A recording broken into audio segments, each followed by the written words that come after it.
इस कार्यक्रम के पुण्यार्जक हैं परम पूज्य अंतर्मना आचार्य श्री 108 प्रसन्न सागर जी महाराज का परम गुरु भक्त परिवार, अभय जैन बाऊ जी एवं समस्त परिवार, साबरमती, अहमदाबाद, गुजरात। स्वर्गीय पिताश्री हुकुमचंद जी, स्वर्गीय माता श्रीमती मोहनी देवी टोंगिया की पुण्य स्मृति में अनिल जी, सरित जी, अंकित, प्रतीक, श्रद्धा, आरोही, अमायरा एवं समस्त टोंगिया परिवार, दीमापुर, बैंगलोर, गुवाहाटी, झालावाड़।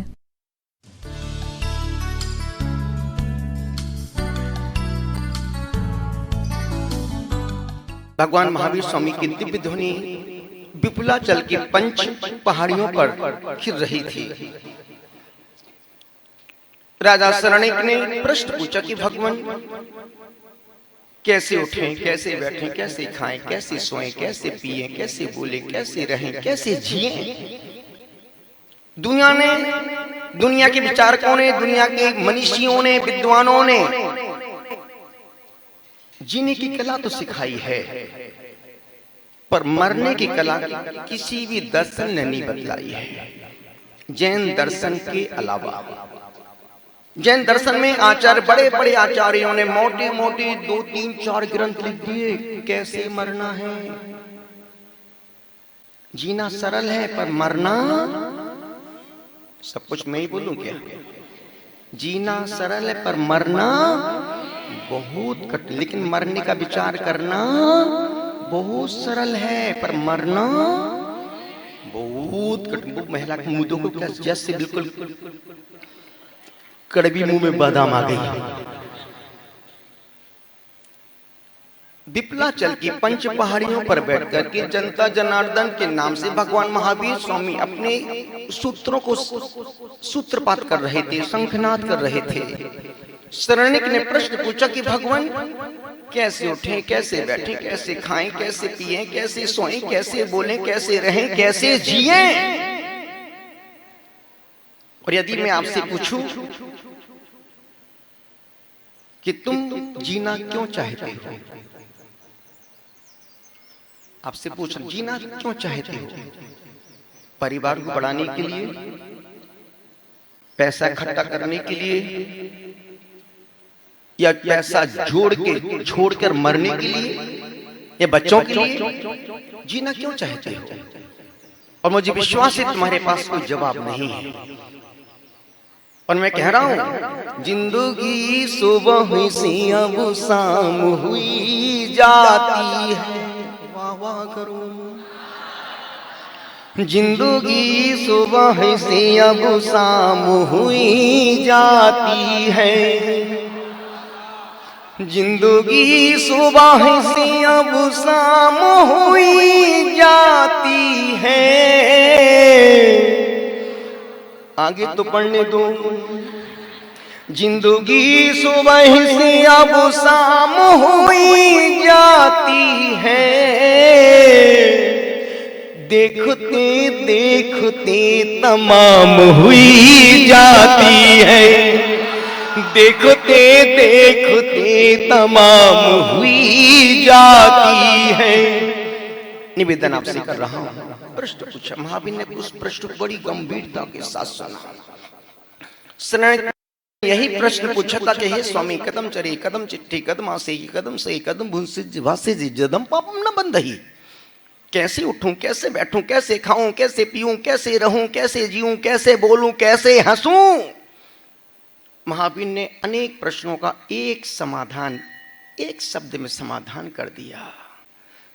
उन्होंने घंटा भर लेक्चर नहीं दिया, घंटे भर की धुन नहीं खिलाई।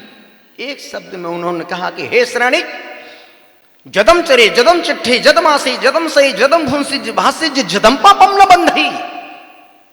तुम कुछ भी करो, कैसा भी कार्य करो, कैसे भी उठो, कैसे भी बैठो, कैसे भी खाओ, कहीं भी खाओ, कुछ भी खाओ, कहीं भी जाओ, कहीं भी सो, बस एक बात का ध्यान रखना, जदम चरे जदम चिट्ठे जदम आसे जदम से जदम भूंसी जदम।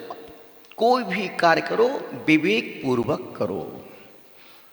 एक शब्द में अनेकों का समाधान दे दिया। और जब विवेक है, आदमी झूठ नहीं बोल सकता। और जितने भी कार्य तुम करते हो अविवेक पूर्वक करते हो। गुस्सा भी करते हो तो अविवेक पूर्वक, और जब जैसी विवेक आता है, होश आता है, भाई मुझे माफ कर देना यार, मैं गलती से तुमको बोल दिया। और हमेशा व्यक्ति क्रोध करने के बाद ही पछताता है, गाली बकने के बाद ही व्यक्ति, सब कुछ मैं ही बोलूं क्या? तुम तो ऐसे बैठे जैसे हमने तुमको किराए पे बुलाया हो।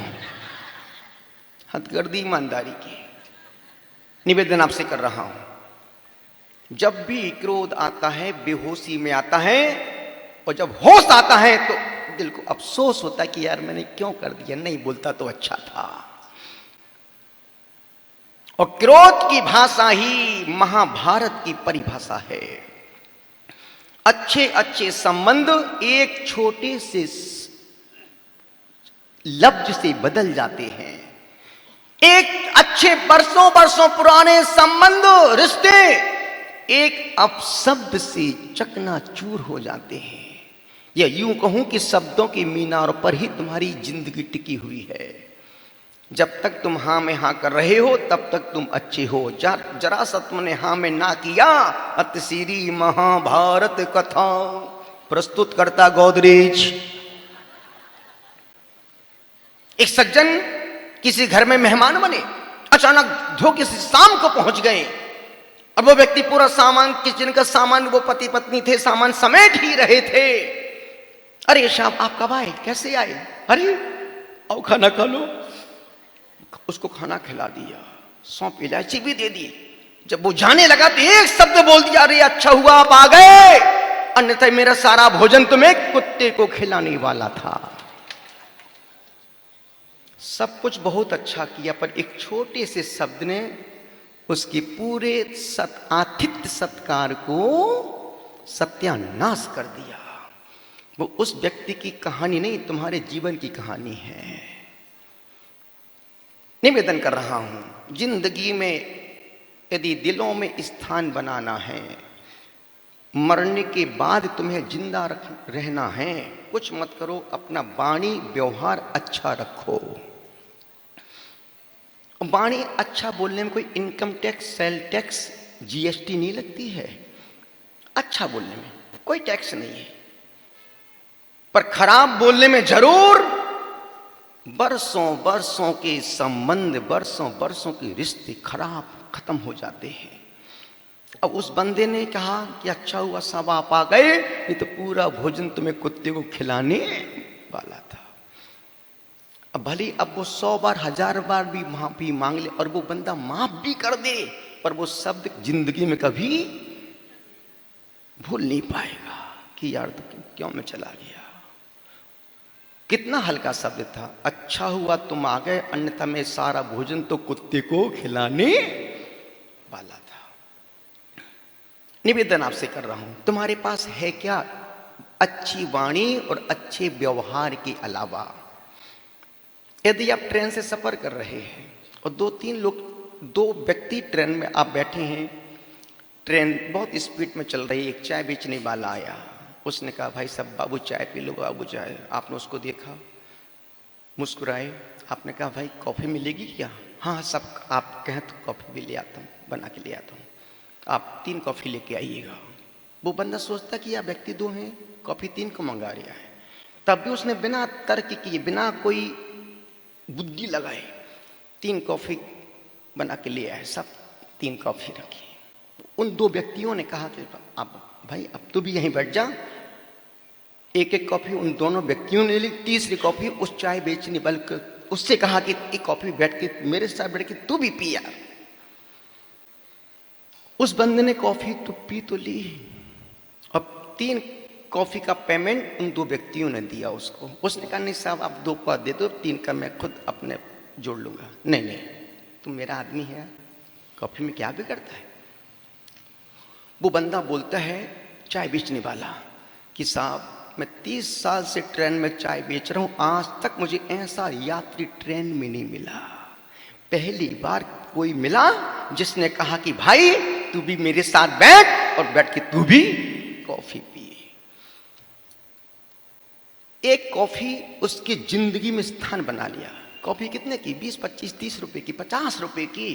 पर दिल में अब वो जितने हजारों यात्री को रोज देखता है, रोज गुजरते हैं, पर उसकी छवि कभी अब धूमिल होने वाली छोटी छोटी सी क्रिया।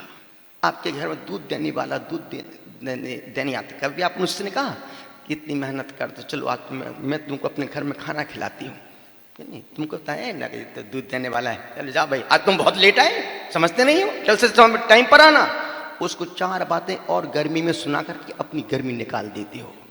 अरे वो भी तो इंसान है, वो भी तो सुनना चाहता कि यार मैं 10 साल से घर में दूध दे रहा हूं, आज तक इस घर की मालकिन ने हमसे ये नहीं कहा कि आओ आज तुम मेरे घर में बैठ के खाना खा, आज मेरे बच्चे का जन्मदिन है। पैसा महत्वपूर्ण नहीं है, तुम्हारा व्यवहार महत्वपूर्ण है, तुम्हारा वाणी बहुत महत्वपूर्ण है।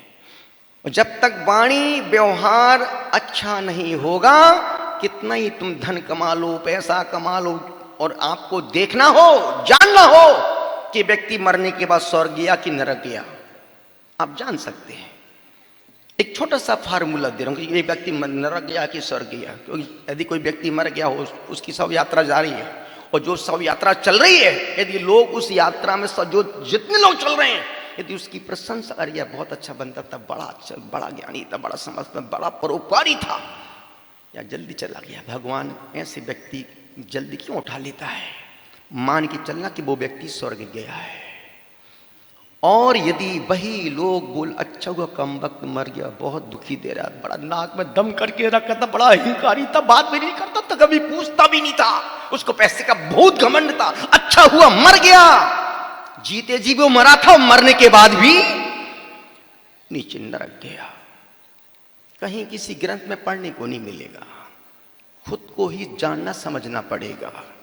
निवेदन कर रहा हूं आपसे नांदेड़ वालों, 5 मिनट का समय बचा है, एक छोटी सी बात बोल के समाप्त करूंगा।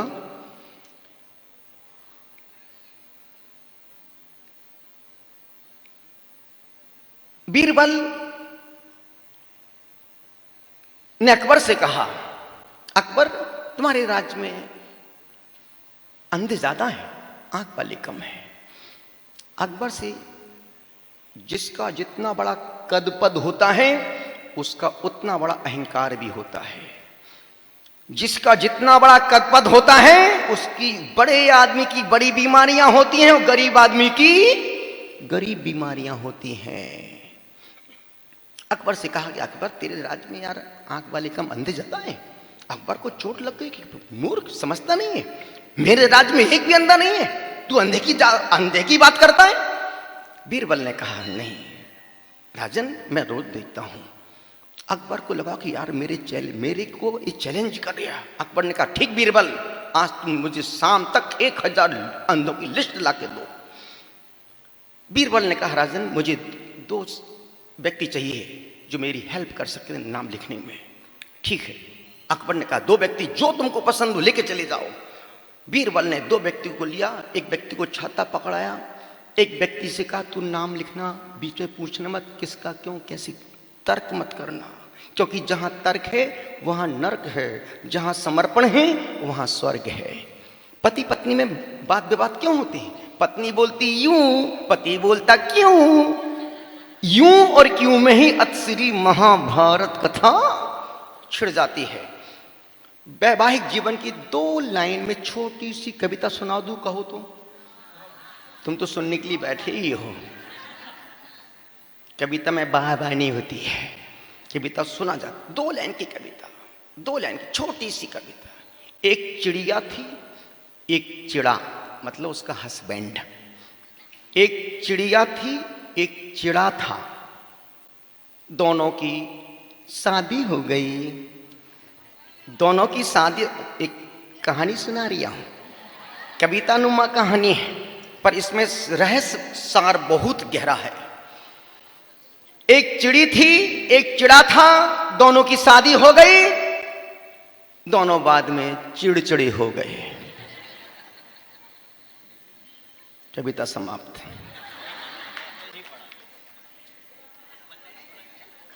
घर में जाके समझ में आएगी।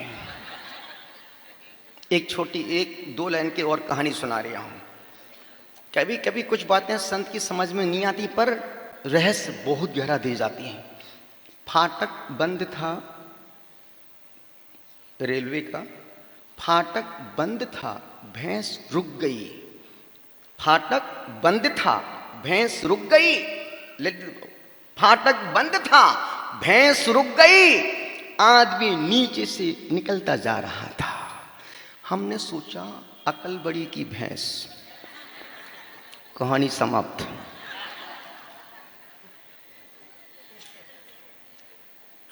बीरबल ने 2 व्यक्ति मांगे और कहा, राजन मैं शाम को 1000 अंधों की लिस्ट लाके देता हूं आपको। आपका पूरा समय हो गया 19 मिनट 50 सेकंड।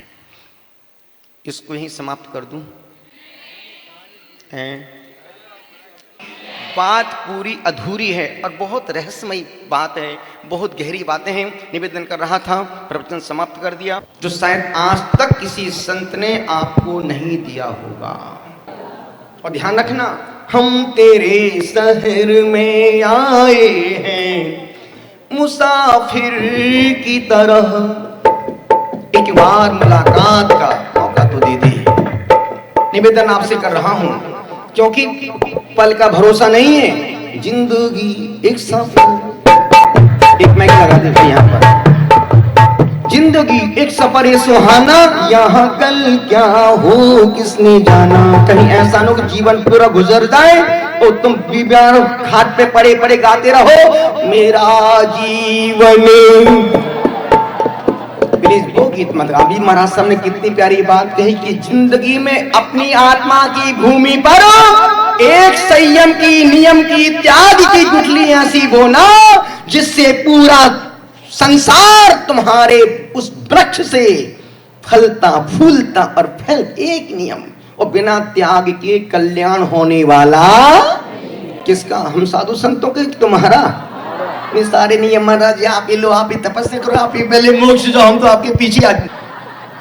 निवेदन आपसे कर रहा हूं, जितने लोग बाहर से आए हैं सब अतिथि हैं, सबका साधुवाद, सबको आशीर्वाद। और निश्चित हम जितने पलों के लिए, जितने क्षणों के लिए आए हैं, हम जिएंगे, समझेंगे। और मैं आपसे कह रहा हूं नादेड़ वालों, मैं आगे आगे सूल हटाते जाता हूं, तुम पीछे पीछे फूल बिछाते आना। क्योंकि नादेड़ पूरे देश में गुरुद्वारे के नाम से प्रसिद्ध है और हजारों लोग गुरुद्वार पर जाते हैं, मत्था टेकते हैं, अपने जीवन को सफल। जैसे तुम सम्मेशकर पारसनाथ टॉक पर जाके खुशी मनाते हो, वैसे सिख संप्रदाय का व्यक्ति, आप देखने रेलवे स्टेशन कितने बड़े बड़े कद पद वाले लोग यात्रियों का हाथ में सामान पकड़ लेते, भैया कहाँ चलना, गुरुद्वारा चलना, चलो लेके चलते हैं, ले जाते हैं, बैठाते, खाना खिलाते, पूरी सेवा करते हैं। और ऐसी सेवा किसी भी कौम में देखने को नहीं मिलती है। निवेदन कर रहा था, अनुरोध कर रहा हूं कि जितने लोग यहां पर आए हैं, यदि आपको संत को जीना है और फिर तुम कहना मुझे सपने दिखाओ मत कि सपने टूट जाते हैं, वाह करो, प्रवचन तो समाप्त हो गया है। मुझे सपने दिखाओ मत कि सपने टूट जाते हैं, ना अपनापन जताओ तुम कि अपने छूट जाते हैं।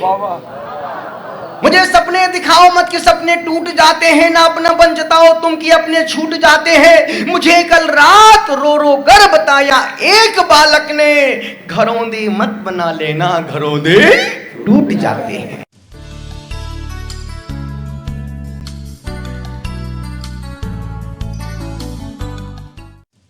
इस कार्यक्रम के पुण्यार्चक थे परम पूज्य अंतर्मना आचार्य श्री 108 प्रसन्न सागर जी महाराज का परम गुरु भक्त परिवार, अभय जैन बाऊजी एवं समस्त परिवार, साबरमती, अहमदाबाद, गुजरात। स्वर्गीय पिताश्री हुकुम चंद जी, स्वर्गीय माता श्रीमती मोहनी देवी टोंगिया की पुण्य स्मृति में अनिल जी, सरित जी, अंकित, प्रतीक, श्रद्धा, आरोही, अमायरा एवं समस्त टोंगिया परिवार, दीमापुर, बैंगलोर, गुवाहाटी, झालावाड़।